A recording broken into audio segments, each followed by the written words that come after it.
Welcome to The Learning Curve, the show that takes you inside the Onslow County school system and highlights what makes our school community unique. Every month, we showcase our students, our teachers, and our staff, celebrating their talents and achievements.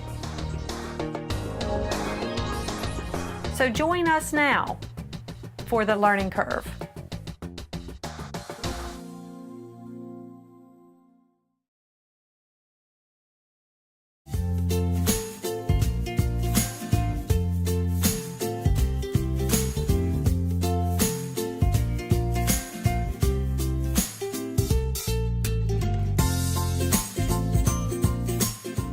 Today at the Symposium, the students have been learning different metalsmith techniques, and we've been learning how to hand stamp, texture metal, write on metal, and some of the things that we're making today is the students are making different pins, so they've learned how to add the background texture and the actual detailing that goes on the pin. And then the last thing students are making is they're making a cuff bracelet with whatever they would like to place on that. So we've been just teaching them techniques so that they can apply those to make their own wearable pieces of art.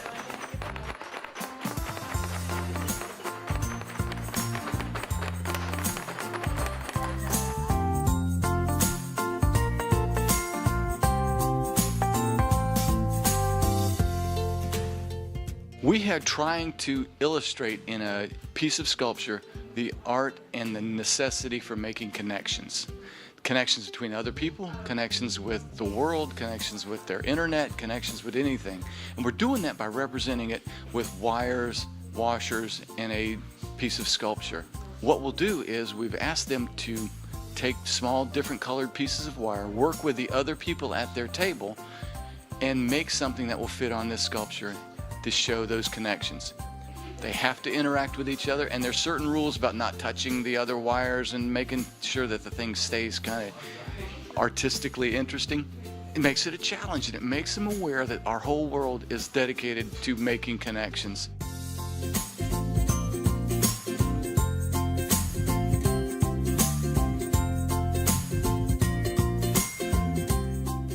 What they're working on is they're learning an indirect method of painting, where they're starting with a monochrome underpainting to work out the composition, their light and dark pattern, get basically their drawing. It's the same kind of method used by every artist up until the Impressionists. And on top of that, then they are addressing the color. This method simplifies it for the students because they do their drawing first, and then they can think about color. So they're working on composition first, then the values, light and dark values that show volume or form of an object, then the color, and then they're going to work on maybe some edges, some soft edges to make it look far away, and sharper edges where you want the focus, and then the tiny details at the top.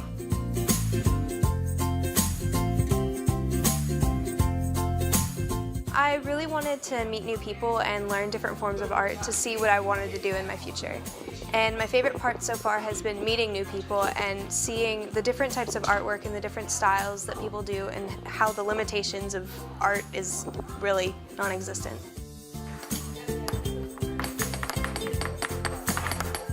I'm really into art, so I thought that this would be a nice opportunity to see how everybody else works with it, how they draw, how they paint, that sort of thing. My favorite part has been all the stations. I just finished the jewelry making. That surprised me a lot. We were using the ball peen hammers to sort of bend and manipulate the metal. This is an opportunity for our students to experience different variety of art forms that they would not normally have the chance to do during the school day. We really love our arts in Onslow County, and we hope to continue to do this. And anytime you're out, you need to stop by school and visit their art department. They'd love to see you.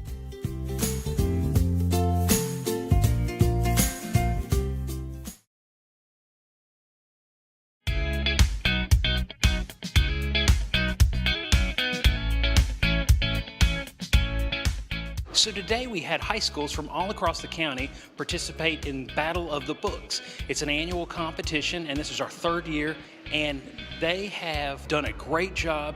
They participated by reading 15 books, have had practices after practices to get ready for a grueling 28-round competition where they had to answer questions about the books. They competed extremely well today. We were very, very proud of everything that they did.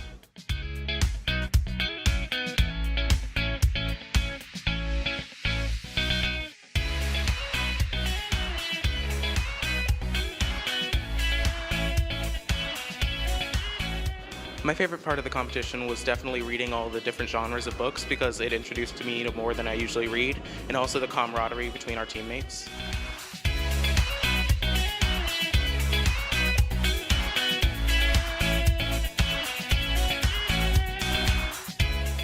My favorite part of the competition is giving an answer, and you're not sure if it's right or not, but the judge looks at you and he's waiting and pausing, and then he finally tells you it's right, and that feeling of euphoria, it's just amazing. I've read multiple books, I've been studying with my team. It's more of like a group effort than an individual effort because you can't read all the books by yourself and remember all the details, so having your team out there with you it's great.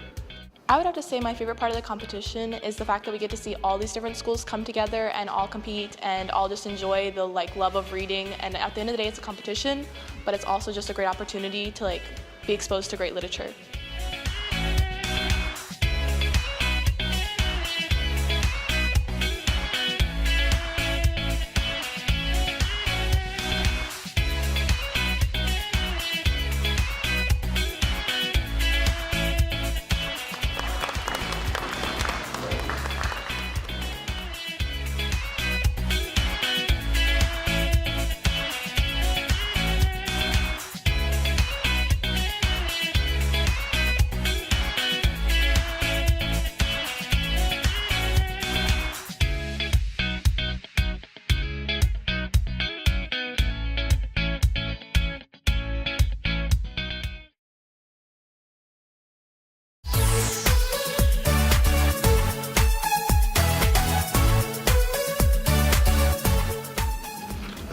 Go back and copy and paste these two numbers separately because you have to add them together into the translator.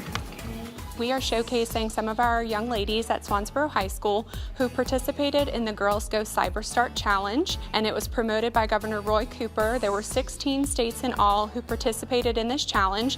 That was actually only available to high school girls. The IT field and cybersecurity specifically are very short when it comes to women in the profession. So we're trying to encourage more young ladies to get involved in IT, to get involved in cybersecurity, so that we can include their perspectives moving forward and help this field out. What we're doing here today is the girls are working together, working through the challenges that were created by SANS, and they're really enjoying Cyberstart. It's given them their ability to show their skills when it comes to information technology. They've worked together really well. Even though this was a competition, the camaraderie here is something that's exciting to see. It's great also as an instructional technology facilitator to see the girls working on skills with the computer that some of us didn't know they had.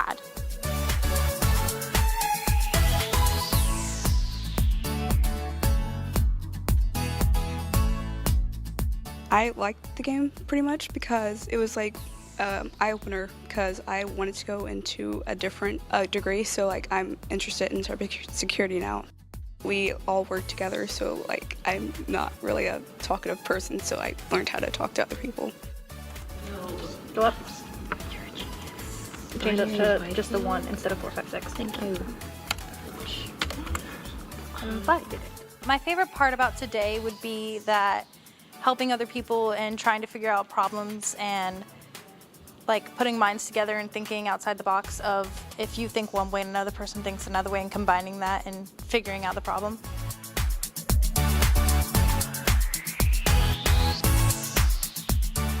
I definitely learned a lot of ways that code can be encrypted and ways to look out for it, and especially with emails, how you spot things out that's kind of odd. So I'm definitely going to use that in my life to be able to differentiate things. Actually, like, I've never been like really into anything like this. Miss Holland had came in and she like introduced it to the class and was like, this would be something that girls would be doing. And I was like, what, girls? I never thought like, oh, that's something girls can do. And I decided to join it, and I absolutely love the game. I love that it's not only something towards guys in general, but allowing girls to get into the idea of the game.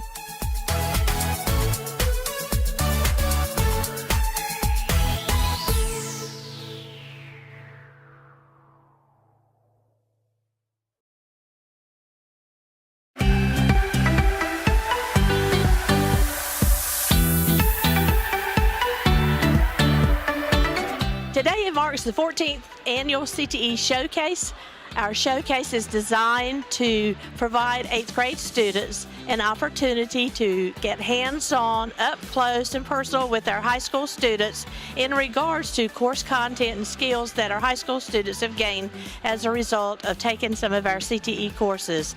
In Onslow County, we have over 102 different CTE courses offered. This is important to our 8th grade students. Why? Because they're getting ready to register for high school courses and plan their 4-year career development plan. By having an opportunity to participate in our CTE Showcase, they are able to make better, well-informed decisions when it comes to course selections in their planning for their 4 years of high school.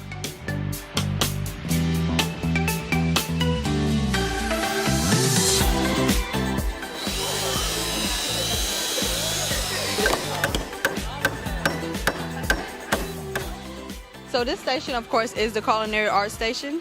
And the culinary art is more like, it's just about cooking, running a business, just having fun, really. When they come over, they'll learn how to make crepes, of course. They'll learn how to make whipped cream and serving it the proper way.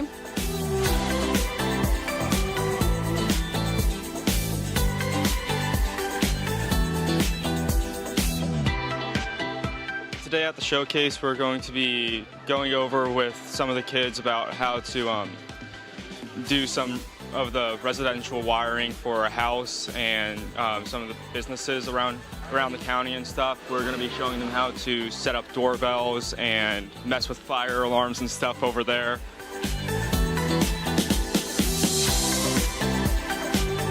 Essentially, we are representing the technical drafting and architectural drafting of Onslow County. And essentially what that is it's the design of and planning of drawings and stuff for engineers. So we have a couple like portable drafting tables, and essentially that's just like a little setups where you can draw on the go. I think drafting in general is really important because it like lays a foundation for pretty much any CTE career. Like everybody uses it. Electrical engineers, architects, everybody. You have to draw a plan out, you have to like lay everything out before you start building.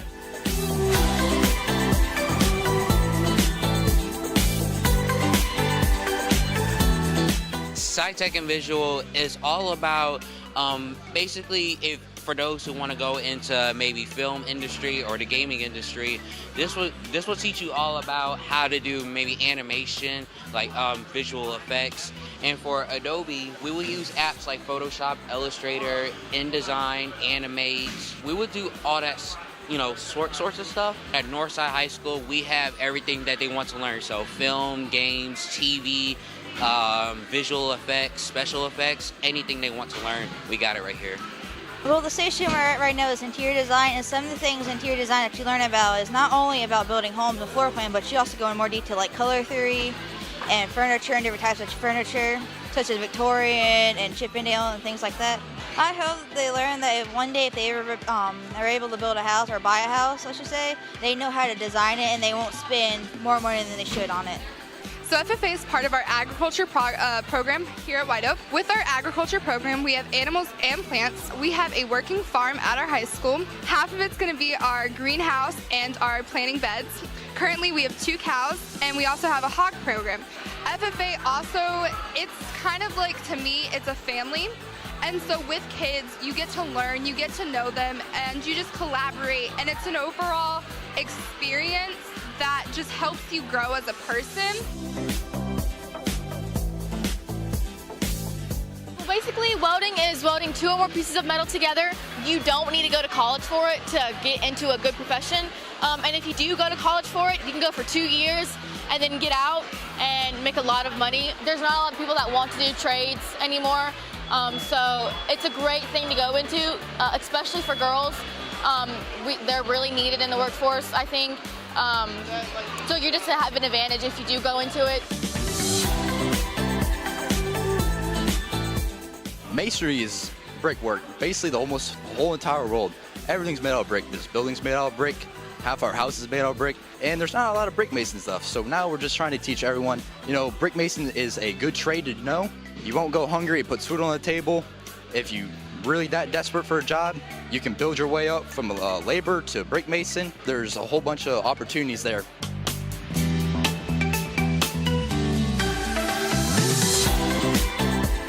What we have here is the PLTW program. It's an engineering program that will last all 4 years of high school, one class for each year in high school.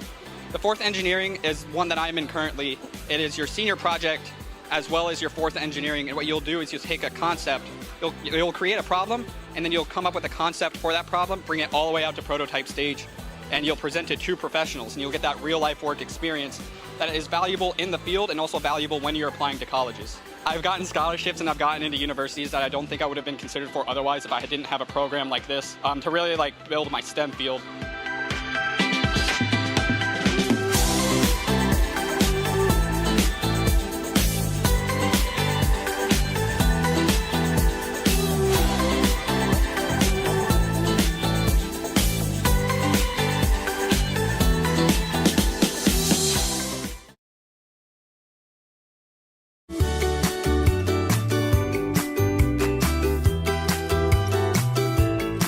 Leadership Day here at Richlands Primary School is a day when our children actually are the leaders. They shine in different roles and they show the responsibilities they have every day. And we invited visitors and guests and former staff members of Richlands Primary because we are changing over to Heritage Elementary School next year. The thought of students learning about the 7 habits helps them grow and helps them kind of find out how a leader they want to be, what personality traits they can relate to. Today we saw speeches that were famous role models, and the students kind of picked them and related to it a habit that they felt they probably had to get to the point where they were their role model. We also had our Spanish club dancers that celebrated their traditions and some of the things they've learned to show their leadership in the arts program. And then throughout the campus, you've seen many displays of student work and, just the daily things they do in their classroom. That's being a greeter, to kind of meet and greet people and say, welcome to our classroom. Let us show you what we're working on. Let us show you what we're learning. Would you like to see what our wildly important goals are? Do you want to see our scoreboards and how we're doing in math and writing or reading? So it just kind of encompasses learning in a different way.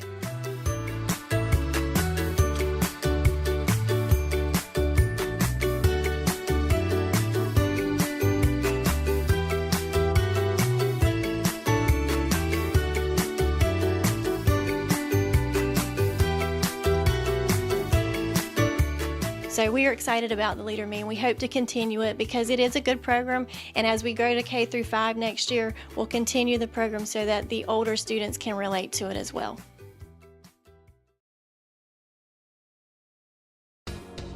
That's all for this learning curve. If you'd like to learn more about the Onslow County school system, please visit our website. You can also follow us on Twitter and Facebook, or you can see this show and other programs about the Onslow County school system on our YouTube channel. Thanks for watching, and join us again on The Learning Curve.